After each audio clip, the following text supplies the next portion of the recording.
그래서 23절까지 말씀 교독합니다. 출애굽기 33장 1절에서 23절 끝절까지 읽겠습니다. 오늘은 9월 15일 토요일 아침입니다. 9월 15일자 본문 출애굽기 33장 1절에서 23절까지 말씀입니다. 여호와께서 모세에게 이르시되 너는 내가 애굽 땅에서 인도하여 낸 백성과 함께 여기를 떠나서 내가 아브라함과 이삭과 야곱에게 맹세하여 내 자손에게 주기로 한 그 땅으로 올라가라. 내가 사자를 너보다 앞서 보내어 가나안 사람과 아모리 사람과 헷 사람과 브릿 사람과 히윗 사람과 여붓 사람을 쫓아내고 너희를 적과 꿀이 흐르는 땅에 이르게 하려니와 나는 너희와 함께 올라가지 아니하리니 너희는 목이 곧은 백성인즉 내가 길에서 너희를 진멸할까 염려함이니라 하시니 백성이 이 준엄한 말씀을 듣고 슬퍼하여 한 사람도 자기의 몸을 단장하지 아니하니 여호와께서 모세에게 이르시되 이스라엘 자손에게 이르라 너희는 목이 곧은 백성인즉 내가 한순간이라도 너희 가운데에 이르면 너희를 진멸하리니 너희는 장신구를 떼어내라. 그리하면 내가 너희에게 어떻게 할 것인지 정하겠노라 하셨습니다. 이스라엘 자손이 호렙산에서부터 그들의 장신구를 떼어내니라. 모세가 항상 장막을 취하여 진 밖에 쳐서 진과 멀리 떠나게 하고 회막이라 이름하니 여호와를 앙모하는 자는 다 진 바깥 회막으로 나아가며 모세가 회막으로 나아갈 때에는 백성이 다 일어나 서서 모세가 회막에 들어가기까지 바라보며 모세가 회막에 들어갈 때에 구름 기둥이 내려오 회막문에 서며 여호와께서 모세와 말씀하시니 모든 백성이 회막문에 구름 기둥이 서 있는 것을 보고 다 일어나 각기 장막문에 서서 예배하며 사람이 자기의 친구와 이야기함 같이 여호와께서는 모세와 대면하여 말씀하시며 모세는 진으로 돌아오나 눈의 아들 젊은 수종자 여호수아는 회막을 떠나지 아니하니라. 모세가 여호와께 아뢰되 보시옵소서 주께서 내게 이 백성을 인도하여 올라가라 하시면서 나와 함께 보낼 자를 내게 지시하지 아니하시나이다. 주께서 전에 말씀하시기를 나는 이름으로도 너를 알고 너는 내 앞에 은총을 입었다 하셨사온즉 내가 참으로 주의 목전에 은총을 입었사오면 원하건대 주의 길을 내게 보이사 내게 주를 알리시고 나로 주의 목전에 은총을 입게 하시며 이 족속을 주의 백성으로 여기소서. 여호와께서 이르시되 내가 친히 가리라. 내가 너를 쉬게 하리라. 모세가 여호와께 아뢰되 주께서 친히 가지 아니하시려거든 우리를 이곳에서 올려 보내지 마옵소서. 나와 주의 백성이 주의 목전에 은총 입은 줄을 무엇으로 알리까? 주께서 우리와 함께 행하심으로 나와 주의 백성을 천하 만민 중에 구별하심이 아니나이까. 여호와께서 모세에게 이르시되 내가 말하는 이 일도 내가 하리니 너는 내 목전에 은총을 입었고 내가 이름으로도 너를 알미니라. 모세가 이르되 원하건대 주의 영광을 내게 보이소서. 여호와께서 이르시되 내가 내 모든 선한 것을 내 앞으로 지나가게 하고 여호와의 이름을 내 앞에 선포하리라. 나는 은혜 베풀 자에게 은혜를 베풀고 긍휼히 여길 자에게 긍휼을 베푸느니라. 또 이르시되 내가 내 얼굴을 보지 못하리니 나를 보고 살 자가 없음이니라.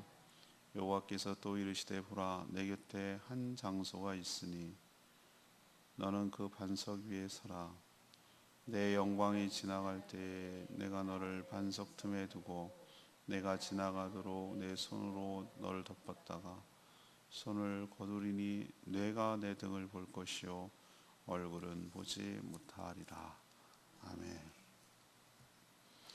오늘 말씀은 그 금송아지 사건의 후유증이 지금 나타나는 건데, 하나님은 사자를 보내 약속의 땅으로 백성들을 인도하겠지만 동행하지는 않겠다고 말씀하십니다. 완고한 백성, 목이 곧은 백성, 목이 뻣뻣한 백성들 때문에 가기도 전에 길에서 이들을 다 진멸할까 염려하셨습니다. 백성들은 슬퍼하며 회개의 의미로 장신구를 떼어냈습니다. 모세는 성막이 만들어지기 전 회막에서 하나님과 친구와 얘기하듯이 친밀하게 대화하며 서로 주고받았는데, 모세가 주로 이야기하는 것은 자신이 하나님께 은총을 입은 자라면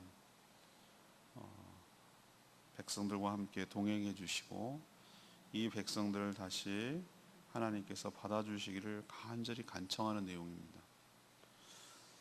하나님은 허락하셨고 모세는 그 증표로 하나님을 보여달라고, 하나님의 속살, 실체를 보여달라고, 그 영광을 보여달라고 구했고 하나님은 그렇게 하셨습니다. 오늘 질문은 모세는 하나님께 무엇을 간청했습니까? 이것이 오늘의 질문입니다. 그럼 우리도 무엇을 간청해야 될까요? 하나님께서 모세에게 무엇을 들어주셨을까? 이것이 오늘 질문입니다. 첫 번째로 모세는 하나님의 동행을 간청했습니다. 모세의 간절한 중보 기도를 들은 하나님은 일단 백성을 향한 분노 그리고 심판을 유보하셨죠. 그러나 전과 같지는 않았어요. 관계란 게 그래요. 좋다가도 한번 틀어지면 전과 같지는 않아요. 그것이 회복이 될 때 시간이 걸리고 과정이 필요해요. 오늘 저는 1장 30장 1절에서 그것을 뉘앙스를 알 수 있어요. 빈정상하, 마음이 상하셨어요. 하나님께서 여호와께서 모세에 이르기되 너는 네가 애굽 땅에서 인도하여 낸 백성과 함께하기를 떠나 내가 아브라함과 이삭에게 맹세한 네 자손에게 주기로 한 그 땅을 올라가라고 그랬어요.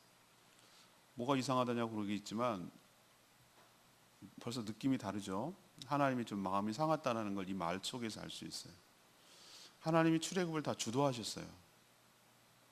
모세가 한 게 아니었어요. 모세는 순종하고 따랐을 뿐인데 오늘 뭐라고 얘기합니까? 이스라엘 백성들이, 제가 내일 주일 설교 때도 말하겠지만 금송아지를 만들 때 왜 금송아지를 만들었죠? 자신들을 출애굽하고 여기까지 인도한 모세가 안 보인다. 보이는 신을 만들어 달라 이거거든요. 근데 그게 하나님 그렇게 마음이 상하셨던 것 같아요. 보이지는 않지만 영이시기 때문에 그 모든 것들 자기네가 하는 걸 봤잖아요. 그런데도 보이는 파라오처럼, 바로라는 그 신의 형상을 입은 인간처럼 모세가 인도한 것으로 그렇게 생각을 하는 거예요. 아직도 그 이집트 신관에서 벗어나질 못하는 거예요. 그러니까 하나님이 지금 약간 비꼬는 거예요. 제가 보기엔 그래요. 네가 인도한 네 백성이라고 표현하잖아요. 아닌데 그게. 그러니까 벌써 마음이 떠났다는 거예요. 근데 한 말은 있으니 또 그 모세가 간절히 그 전에 중보기도를 해가지고 철회는 했으니 사자, 그러니까 본인은 안 가고 사자는 딸려 보내겠다, 인도하겠다. 그렇지만 난 안 가겠다. 라고 오늘 얘기를 하신 거예요. 이게 정말 심각한 문제거든요. 금송아지 사건을 보여준 이스라엘 백성들의 그런 태도라 그럴까? 하나님에 대한 불신, 이들의 그 성품, 성향 이런 것들에 대해서 아주 대단히 실망하셨던 것 같아요. 하나님께서. 그래서 목이 뻣뻣한 백성, 목이 곧은 백성, 이것은 완악하고 고집스럽고, 왜 우리도 사람을 대해보면은 그런 사람 있잖아요. 예를 들면 좀 부족하고 모자라지만 그래도 잘 따르고 그러면은 고분고분하고 그러면 그래도 잘 이렇게 이끌고 가면 따라갈 수가 있어요. 그런 사람들은 이렇게 잘. 그런데 정말 힘든 사람 뭐냐면은 고집스러운 사람이에요. 고집스러운 사람. 잘 모르긴 모르면서 고집만 막 자존심만 세우고 고집만 피우려는 사람, 이건 어떻게 하냔 말이에요. 어떻게 해. 정말 힘들다고. 이스라엘 백성들이 그랬던 것 같아요. 하나님께서 뭐라고 얘기했냐면 왜 안 가냐 그랬더니 가나안 땅에 가기도 전에 가는 길에 얘네들 하는 거 보니 이런 식으로 계속 할 거면 본인이 이 백성들을 진멸할까 염려가 된다는 거야. 가지기도 전에, 들어가기도 전에 그렇다는 거야.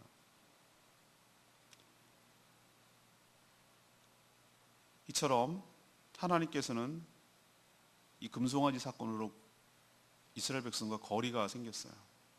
관계는 그런 거예요. 우리도 좋다가 뭐 하나 마음 상한 일이 있으면 거리가 멀어지거든요. 이처럼 죄는 하나님과, 이사야서 우리가 배우죠. 죄 편에 생명의 삶에서 죄는 하나님과 우리 사이를 갈라놓았고 라고 표현하고 있어요. 우리 사이를 갈라놓습니다. 그리고 친밀한 관계를 유지하는데 큰 방해가 돼요. 우리도 여러 인간관계를 할 때 참 보세요. 뭐 하나 서로 이제 그 기대치와 그 바라는 것과 그런 것들이 틀어지면, 마음 상하면 멀어져요. 연락도 잘 안 하게 되고, 뭐 연락해도 잘 안 받고, 띄엄띄엄하게 되고, 뭐 별로 도와주고 싶은 마음도 안 들고, 뭐 이런 거, 이게 바로 이 틈을 벌려놨다는 뜻이거든요. 근데 그 피해는 누구에게 옵니까? 하나님께 옵니까? 아니요. 관계가 틀어졌을 때 오는 모든 피해는 이스라엘 백성들에게 오는 거예요. 이게 문제예요. 하나님은 사실 그럴 이유도 없고 그런 피해가 없어요. 백성들이 약속의 땅으로 가는 것도 문제지만 가더라도 하나님과 동행하지 않는다면, 하나님이 동행하지 않는다면 이게 무슨 소용이 있겠어요? 그리고 이게 불가능이나 하겠습니까? 하나님 없이 간다는 게? 이건 하나님이 시작하고 하나님 완성할 일이지, 하나님 없다라는 것은 니는 맘대로 해봐 라고 하는 것은 이거는 하지 않겠다는 얘기예요. 포기하겠다는 뜻이에요. 이 말을 들은 백성들, 4절 보세요. 백성이 이 하나님의 준엄한 말씀을 듣고 뭐 했습니까? 슬퍼하며 한 사람도 자기의 몸을 단장하지 아니하니라 그랬어요. 충격에 빠졌어요. 우리들이 무슨 짓을 한 건지 비로소 하나님의 마음을 전해 듣고 뒤늦게 통탄하고 깨달은 것이죠. 그리고 아무 장식도 하지 않았다, 단장도 하지 않았다. 왜 그렇습니까? 지금 꾸밀 때냐 말이지. 여러분 장례식장에서 막 이렇게 화장하고 막 패셔너블하게 입고 그러고 다니면은 뭐라고 생각하겠어요? 저 사람 뭐야? 이렇게 생각하지 않겠어요? 지금 초상이 나가지고 유가족이 됐는데, 그러고 자기 몸 치장하고 막 화장 진하게 하고 막 이렇게 마스카라 하고 막 이렇게 머리 하고 막 이러고 댕긴다 그러면은 뭐라고 그러겠냐고. 지금 이스라엘 백성들이 너무 충격에 빠져가지고 몸을 단장하지 않을 정도로 큰 충격에 빠졌는데, 하나님께서 뭐라고 거기다가 얘기를 하냐면은 너네들 목이 곧은 백성인데 진멸할까 한다면 장신구를 떼어내라고 그랬어요. 그러면 내가 너네들을 앞으로 어떻게 결정할지 생각해 보겠다고 그랬어요. 왜 장신구를 떼라고 그랬을까? 왜 장신구를 떼라고 그랬습니까? 느낌 확 오죠? 금송아지를 뭘로 만들었습니까? 금귀고리, 모든 여자들, 이거 부녀자들이 금귀고리 떼가지고 그걸 준 거잖아요. 대표적인 귀고리가 뭡니까? 장신구잖아요.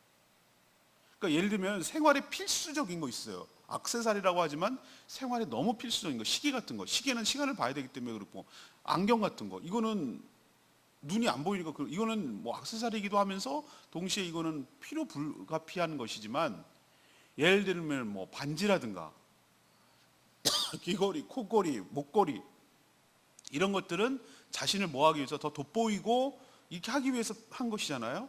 하나님께서 그걸 다 떼라는 거예요. 그 얘기는 뭐냐면 너를 집중하는 것을, 눈을, 시각을 하나님께로 돌리라는 뜻이에요. 너네들을 집중했기 때문에 그 너네들을 내일도 얘기하겠지만 우상을 왜 만드는가? 나에게 집중하는 거예요. 나를 중심으로 생각하고 나의 유익을 생각하는 거예요. 그래서 만든 거예요. 그러니까 그 장신구로 썼던 것을 내놓아도 안 아까운 거예요.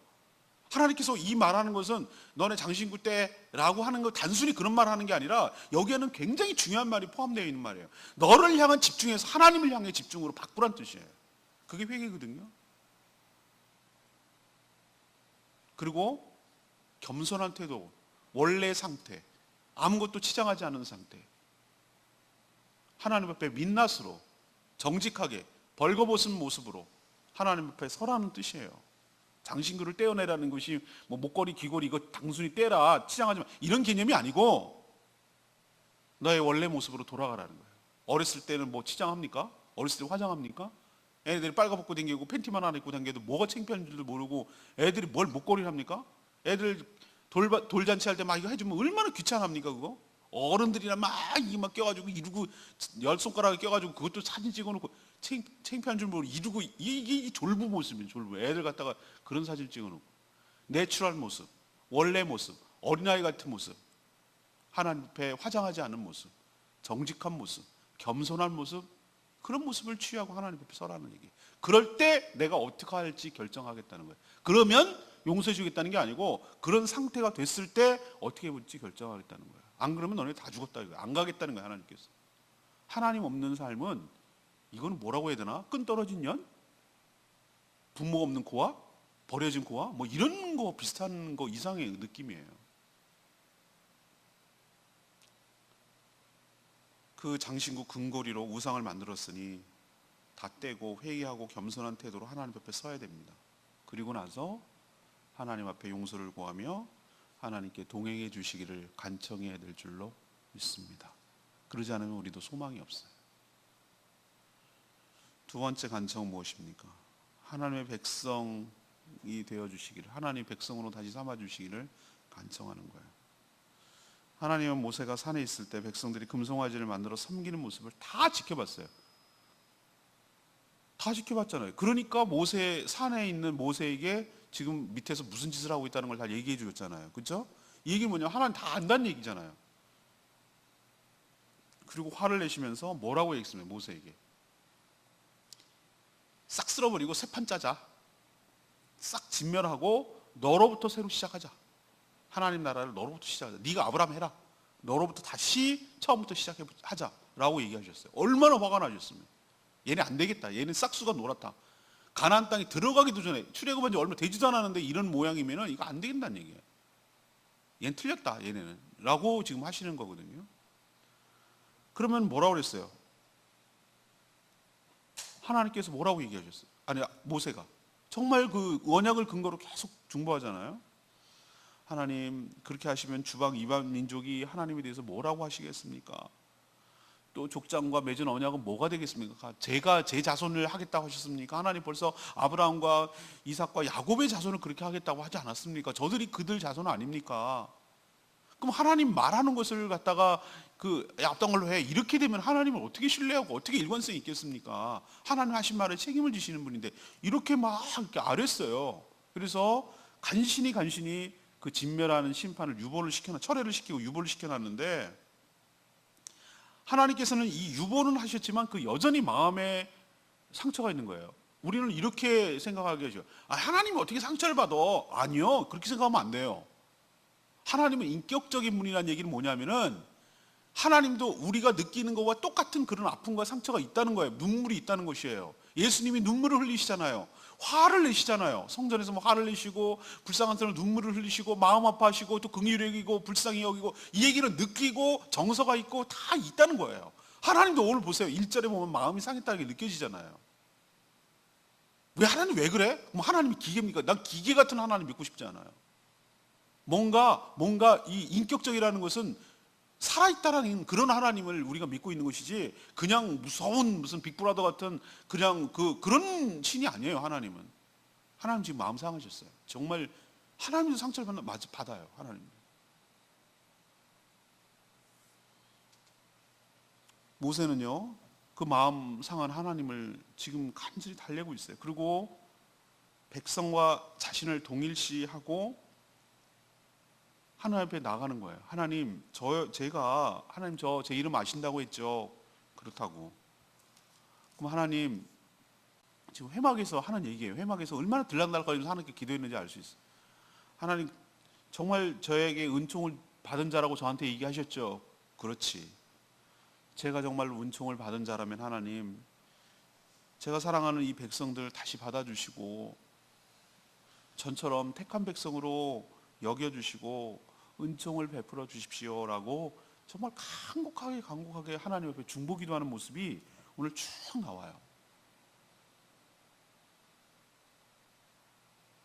저는 이 모세의 간절한 중보기도 때문에 이스라엘 백성들이 살 길이 열린 줄로 믿습니다. 아니면 벌써 죽었어. 그래서 제가 깨닫는 거예요. 우리가 모세예요? 예, 어떤 면에서 모세예요. 1차적으로는 예수 그리스도께서 하나님 우편에서 우리를 위하여 간절하게 중보기도하기 때문에 우리가 한 것에 비해서, 우리가 저지른 것에 비해서 우리가 사랑하는 것이 우리가 잘나서가 아니고 우리가 뭘 잘해서가 아니라 예수 그리스도께서 이런 식으로 모세처럼 하나님 옆에서 중보기도하고 중재하고 있고 막아주시기 때문에 우리가 살고 있는 줄로 믿습니다. 그럼 또 2차적으로 우리에게 적용한다면 우리도 우리 주변에, 우리 공동체에, 그 다음에 우리 여러 그 사람들을 놓고 이런 모세의 심정을 가지고 간절히 중보하며 하나님께 기도할 때 그들도 살리고 우리도 살게 될 줄로 믿습니다. 그래서 하나님께서 그 중보하는 자를 찾고 계시는 거예요. 이런 역할을 할 사람을 찾고 계시는 거예요, 하나님께서. 그래서 우리는 이제 누구 덕에 살아왔으니 우리도 그 역할을 감당해야 될 줄로 믿습니다. 1차적으로 우리 가족을 위해서 이름 하나하나 불러가며 일가 친척을 위해서 간절히 매일 중보기도해야 돼요. 벌써 죽었어요. 안 그랬으면 하나님 죽이고도 남았어요. 진멸하사라고 표현하잖아요. 진멸하사. 붙들고 간절히 기도해야 돼요. 이들을 놓고. 그럼 하나님께서 유보하시고 기회를 주시는 거예요.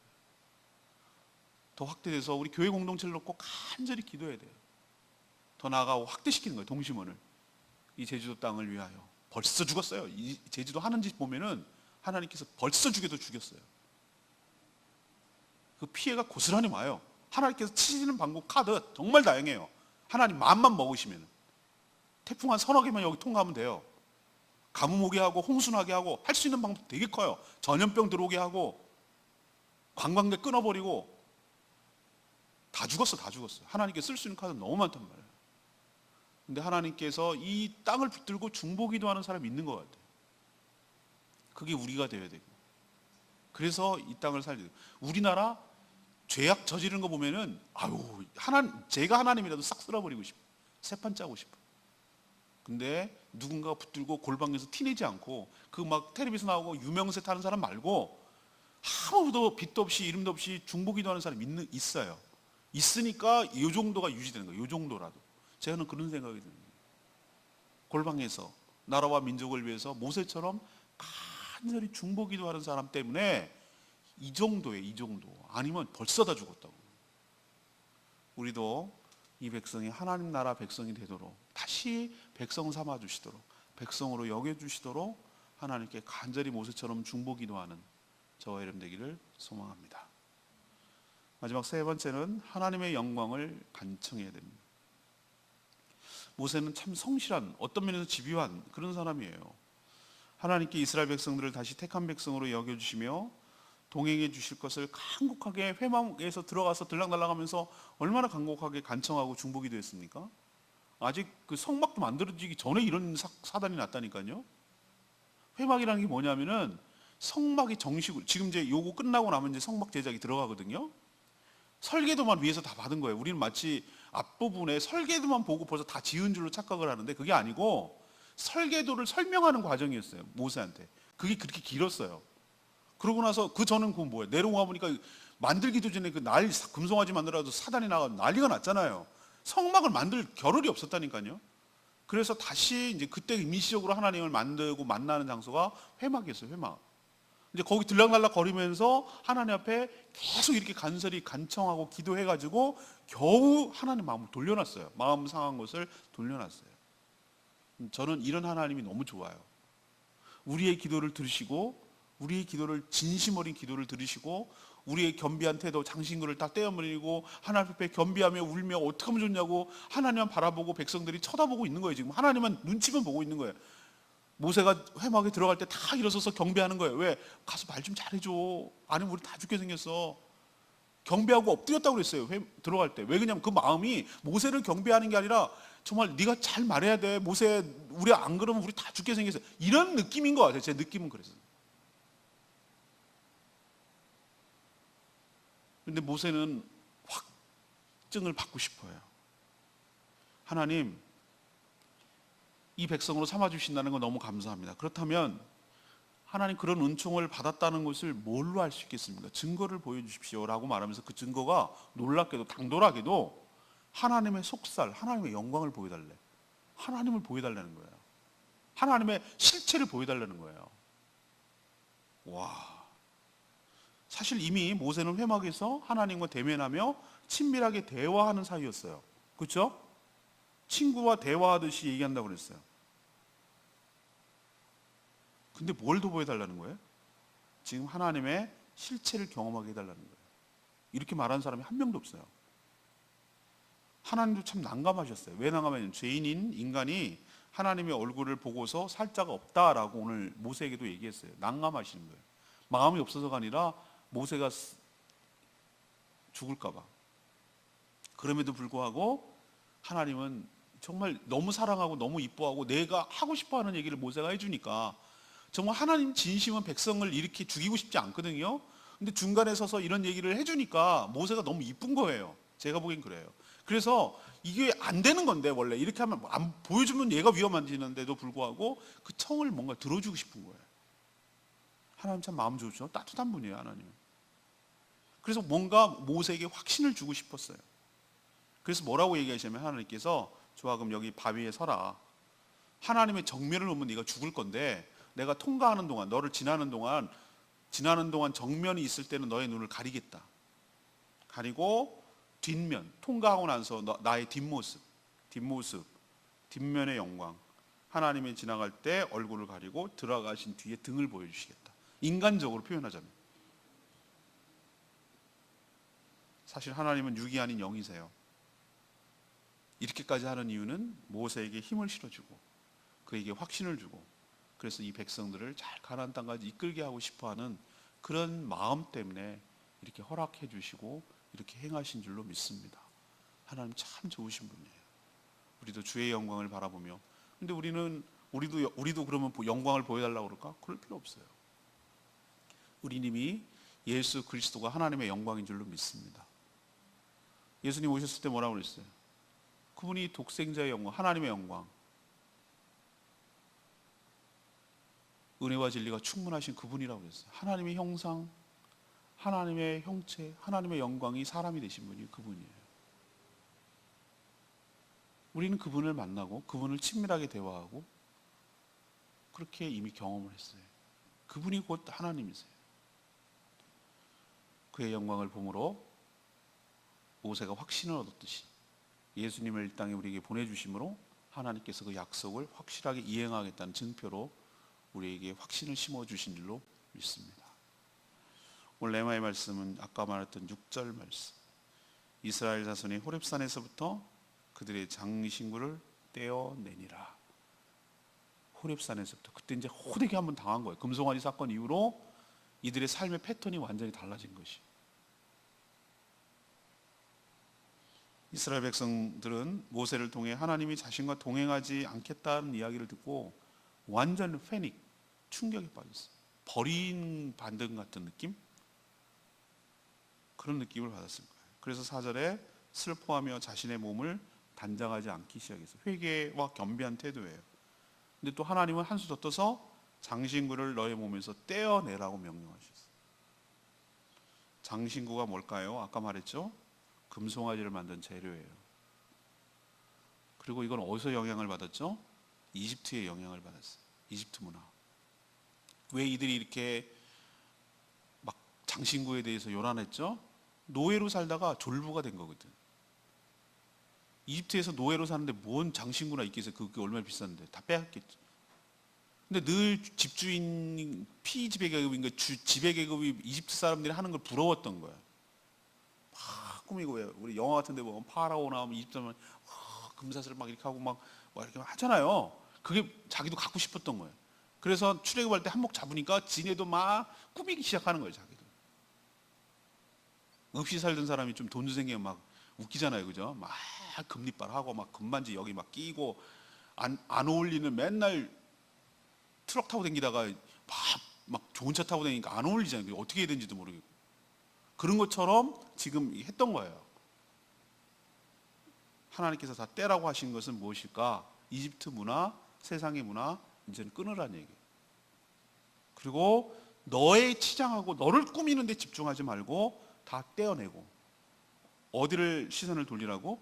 너를 향한 시선을 하나님께로 돌리고, 자신에게 집중하는 것을, 치장하는 것을 하나님께 헌신하고, 이걸 바꾸라는 의미예요. 이게 당신이, 내가 아까 말씀드렸듯이 우리도 시선을 하나님께로 돌리고 겸손하고 소탈하고 검소하고 자신을 집중하고 꾸미기보다는 하나님 나라를 위해서 그렇게 헌신하며 살아가는 복된 인생 되기를 축원합니다. 오늘 모세가 뭘 간청했는지, 이것이 오늘의 질문이었어요. 첫 번째는 하나님의 동행. 이거 없으면은 우리 인생도, 우리 공동체도, 우리 가정도 끝이에요. 하나님 없는 삶은 끝이라고. 아무리 다 갖춰놔도 하나님이 동행하지 않으면 이건 끝장이라고. 껍데기에 불과해, 껍데기. 중요한 것은 끝까지 하나님과 동행하는 인생이 복받은 인생인 줄 믿습니다. 그러려면 관계가 깨지면 안 돼요. 하나님과의 관계를 최우선으로 내 삶에 잡아야 돼. 이것만은 깨면 안 돼. 이것만 쪽박 살면 안 돼. 다른 건 다 몰라도 그래요. 모든 인간관계는 다 그러면 안 겠지만 그럴 리도 없어요. 하나님과의 관계가 좋으면 이과의 관계도 좋게 되어 있는데, 정말 모든 것이 다 끊어진다 하더라도, 내가 정말로 길거리에 나앉게 생기고 내가 아무것도 먹을 게 없는 산이 있어도, 내가 감옥에 갇히고 정말 내가 아무것도 없는 것 같아도 하나님과의 관계만큼은 유지하고 있어야 돼요. 그게 내가 사는 길이에요. 아니면 난 죽은 목숨이야. 아무리 다 갖춰놔도. 이거를 늘 명심하고 간청하고 간구하는 저희들 되기를 원합니다. 두 번째는 뭐예요? 하나님의 백성이 되도록 하는 게 중요해요. 하나님의 백성이 되도록 하는 거. 하나님의 백성 아니고 언약 관계가 회복되지고 하나님께서 나를 백성으로 여겨주시지 않으면 우리 인생은 끝난 거예요.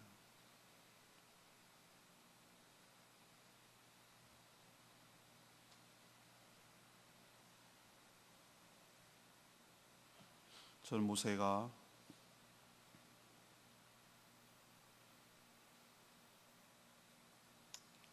이스라엘 백성에게 화를 냈지만 참 백성을 사랑하는 사람인 것을 알 수 있겠어요. 하나님의 백성을 이렇게라도 살리고 백성 삼아 주시려고 애쓰는 거 보면 참 감사하게 생각해요. 우리도 이 공동체를 위해서 하나님의 백성 삼게 해달라고 간절히 중보하며 나가야 될 줄로 압니다. 세 번째는 하나님의 영광을 우리 가운데 임하도록, 하나님의 영광이 우리 가운데 있도록 그 영광을 보여달라고, 우리 삶 가운데 하나님의 모습이 나타나게 해달라고, 우리 교회 가운데 하나님의 영광이 나타나게 해달라고, 하나님이 살아계시고 하나님이 임재하신 것이 보여지게 해달라고 그렇게 간청하고 간구하는 저와 여러분 되기를 소망합니다. 이것이 잘 사는 것임을 모세를 통해서 알 수 있습니다. 오늘 이 말씀 붙들고 기도하기 전에 492장 찬양지 부르고 기도하겠습니다.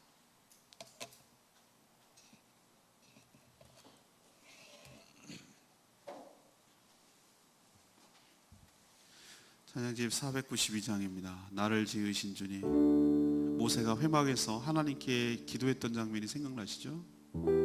하나님, 제 이름 아신다고 하셨죠? 제가 하나님께 은총을 받은 자라고 하셨죠? 그렇다고 하니까 그렇다면 이 백성을 살려주십시오. 저의 소원을 들어주시고 은혜 베풀어 주시옵소서. 제가 이 동족을 사랑하고 안타까워하고 애달파하는 그 마음을 헤아려 주시고 다시 백성 삼아달라고 하는 그 중보 기도가, 저는 백성들을 사랑하는 모세의 마음을 알 수가 있어요.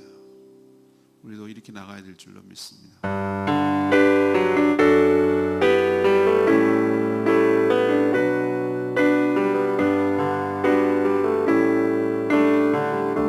나를 지으신 주님, 나를 지으신 주님,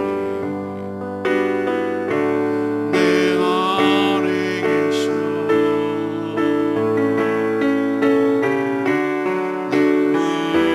내부터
참 좋으신 분이에요.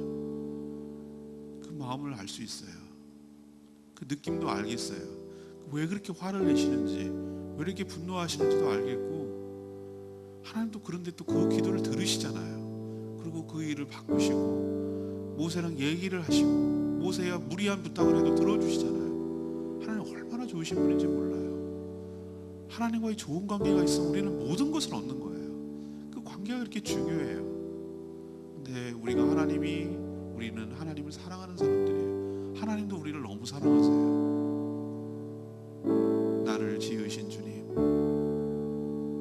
내 안에 계시고 처음부터 나의 삶은 그의 손에 있었죠. 내 이름을 아시죠. 내 모든 생각도 아시죠. 내가 슬퍼하며 힘들어하고 어려워하고 눈물을 흘릴 때 그 눈물을 닦아주시는 분이시죠. 우리가 아버지 아빠라고 부를 때 하나님께서 그 기도를 들어주시죠. 하나님, 이런 하나님을 믿고 의지하며 살아가게 해달라고 다 같이 주여 외치며 간구하며 기도합니다. 주의 아버지,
모세의 모습에서 그가 왜 탁월한 지도자인지 알겠습니다. 자신도 하나님 못지않게 분노했지만 백성들의 입장에서 하나님께 나아가 다시 백성들을 받아주시며 통행해 주실 것을 간곡하게 간청했습니다. 저희도 자신만 알지 않게 하시고 우리 가족과 교회와 나라와 민족과 이 땅을 위하여 먼저 생각하며 중보하는 저희들 되게 하여 주시옵소서.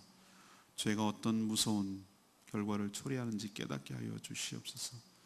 죄는 하나님과 사이를 갈라놓아 하나님의 임재와 동행을 막는 원인임을 깨닫게 하여 주시옵소서.